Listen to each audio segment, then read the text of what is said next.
So for some reason it took me this long to notice I actually have rails all the way up here, and these curtains that were hanging on the side cover the entire thing. I thought they just covered the side windows for some reason. So we actually do have the whole privacy screen in the front. So it's got to be a good 6 or 7 hours later after I shut this water heater off. And we do still actually have hot water. I've tried it out and there is hot water still coming out. Like, so hot I can't even touch it hot water. So that's awesome. This thing is well insulated. So I got this snap together shower thing. Got a few more pieces to put on. It's pretty complete kit minus like the actual hoses that you connect to what's in here. Well, another hardware store haul. I got all the stuff I need to actually make it function. So it's in. It's dirty from me stepping in it. It's not actually bolted to the wall yet, but at least now there is going to be a functioning shower with hot water in here. So the shower is almost in. I've put the head over here and the knobs over here, just because the way that stuff's already here. The only real place to put the hoses. I didn't want to put it too far this way because I have an outlet that I don't want covered up. So I was actually able to use this little cabinet here for some of the hoses. I should get shorter hoses so I don't have so much extra. But they just run straight down here. One goes to the water heater, the other one passes it and goes to the cold water lines. So that's all fine. Waiting for the caulk to dry, and then I can put the little mesh grate thing in. And once I get another panel over here, it'll just be like a nice corner and won't look too bad. The other thing I still need to get is another one of these covers, these little vents. That has a fan in it, so I can actually pull the steam and stuff out that way. So what's interesting about machining PVC is after you cut it, it doesn't actually break away like regular metal normally would in these flakes. So what it does is it cuts, and then it has enough flexibility in it where it just kind of pushes off the cut to the side, and then it actually will unravel like string.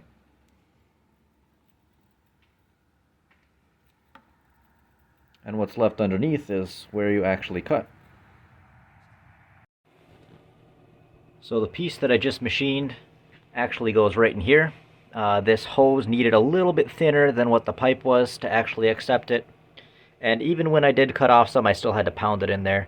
So it's in there nice and tight. Put a hose clamp on it. Completely unnecessary, but why not?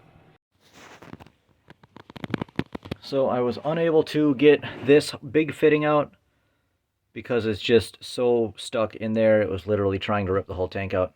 But I got the other fitting out inside of it, the plastic one, and that was mangled beyond repair. But basically I had to redo this section of line because I figured this, but the adapter I made to go into the fitting that was here was just way too small. And you can see there was rust coming off the steel in there, and I didn't want that going through the whole water system. So I've replaced this with PVC. It's a 1-inch line all the way down up to the 3/4 adapter, and that should be plenty big for the size of hose. It's just a regular garden hose that fills that, so that should be plenty fine. And then this is just the port to let you know it's full. It'll start dribbling out the outside to let you know your tank's not going to accept any more water. So underneath here where the septic tank is, I've added, this is completely temporary until I get all the proper valves and fittings and whatever. But this comes down here. It's just self-tapered right now because I haven't glued anything together until I get all the right fittings. But this tees off into there.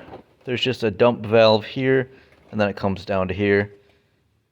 And there was another pipe glued into there. This is salvaged from what was here. So at least it's functional as is. I still need to add a vent to this system so the sink can drain properly, but that's what's going on down here. So there's currently a hose on the outside filling this up, and it seems to be going a lot better. I'm not seeing any leaks out of the piping even before I glue it all together. So so far so good. And then when it actually gets filled up, it'll come out of here and then sputter out of that little hole on the outside to let you know that the tank is full. So as we can see, if we turn the water pump on, we have hot water coming out, and hopefully you can see the steam, pretty much instant steam. This is really, really hot water, so I gotta mix it with cold. And then we have a vent up there, which is perfect, because then I can actually get a vent with a fan in it that can actually just suck all the steam out, so I'm not getting moisture trapped in a bunch of stuff. But now I actually have hot showers. So I've just cut out a little square door. This isn't actually a square, because something about this one end or the other isn't perfectly square, so the bottom's actually a bit thinner than the top. But I've put a door here so it kind of can enclose it a little bit. And this is just, you know, some rough plywood. It's not super pretty. But I don't want to cover this up permanently. I want to have actual access to it, just on hinges, so I can use it for storage, but I also need to have quick access because there's a propane shut off there, and I want to be able to get at that without having to unscrew anything. So I got to put some sort of latch on here. Either something like this, where it just pinches in with spring tension, or magnetic or something. And also make a handle for it. This is very rough cut, so I'm either going to have to finish that, paint it, put some trim around it, do something, or just use this temporarily and make a door out of some nicer stuff later. But I think it cleans up the look a lot when you don't have a giant hole there, and it's actually, you know, just a solid wall. So I need an outlet cover for there. I need to start working on this side, get some lumber so I can start building stuff over here. And then I have these 12-volt lights. These are actually light bulbs that run on 12 volts, and they have a bulb socket and everything. So if I got some light fixtures that accepted a regular 120 bulb and just ran the 12-volt power to it, then I could box in some stuff up on top there. And I definitely need some 12-volt lighting on top, because when I'm not plugged in, I basically have no lights in here. So that's probably the next important thing. So this countertop used to be all like wobbly and warped because it is pretty thin plywood. And there was just basically this leg, and then just a couple of 2x4 chunks drilled into the wall behind it to support it. So I just added this piece along it to keep it flat, and then I added a couple more pieces going back from the front to the back to get rid of the warpage, keep it flat. And then I have to cut off all these screw heads because these are the screws I had, and I don't want them sticking out. But then I just added some extra stuff in the back here under these two to help support it in the back there too, so it can't bow down that way at all. So it's actually sturdy now. It's not all warped. And I'm not worried about putting heavier things on it. So still need to actually like build it, but now it's actually secure and stable. So I've taken a bunch of the old plumbing supplies that I haven't used and some electrical cables and whatever, and just shoved them in here for now. This is not what I'm going to keep in here just to actually go camping and whatever with, but it's a good place to get things out of the way for now. So I've boxed in this corner here, and I am not a carpenter, so I didn't actually account for the width of the plywood that's going to go here. So I've got to run this folding bench top through the table saw, so no big deal on that. This is definitely strong enough to sit on and stand on, and this is more of an elevated seat as well for when I put a countertop here.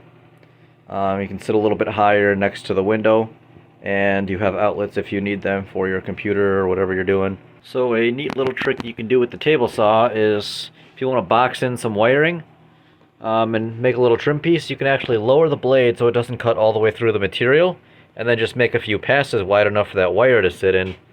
So now you have a piece of trim or something to go across the ceiling or whatever that'll actually hold some wire, and you won't just have a random piece of cable sitting around. So I'm going to throw this up on the ceiling. This is temporary just so I can get some 12-volt light up here for now while I do some other stuff, but that's a easy and neat little trick to not just have cables hanging everywhere. So I've just made another one of those little pieces, and I now have some 12-volt light bulbs hanging that are running off of, there's actually switches in there, but they come down to, it's messy right now, it's not really where it's going to go, but they plug into this solar controller, which then connects to the batteries, and this port actually will plug into my, I think I got 7 solar panels, so I got to get all that solar stuff set up. So I've actually secured the fridge down and just added a panel here. I think right here is a good spot to put all the controls for the water heater and some of the lights and whatever. You can walk right in the door and hit stuff. So the fridge is actually mounted, screwed in on both sides, and then screwed in at a couple places down there so it's not going anywhere. Then I can put a piece of plywood or something on here and have a little extra little cubby hole on top of here for just smaller stuff to get out of the way. This immediate area has to stay open for the heat to not catch anything on fire, but then basically from here on is good storage, shelving stuff that I gotta build. So this thing is hard to start sometimes. Sometimes you gotta crank it for a bit, and it'll finally go, but it just doesn't start as easy or run as nice as I'd like it to.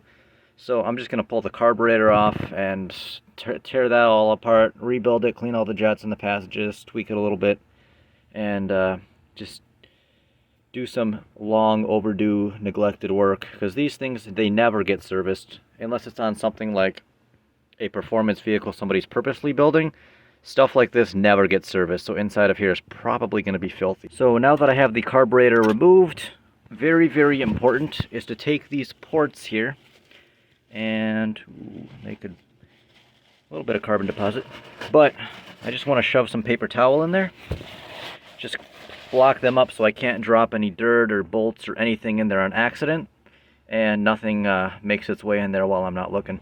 So very, very important to block off your ports on your intake when you do your carburetor service or whatever you're doing. So I should still get a carb kit for it because there's some parts in there I'd like to replace, but without even pumping the gas,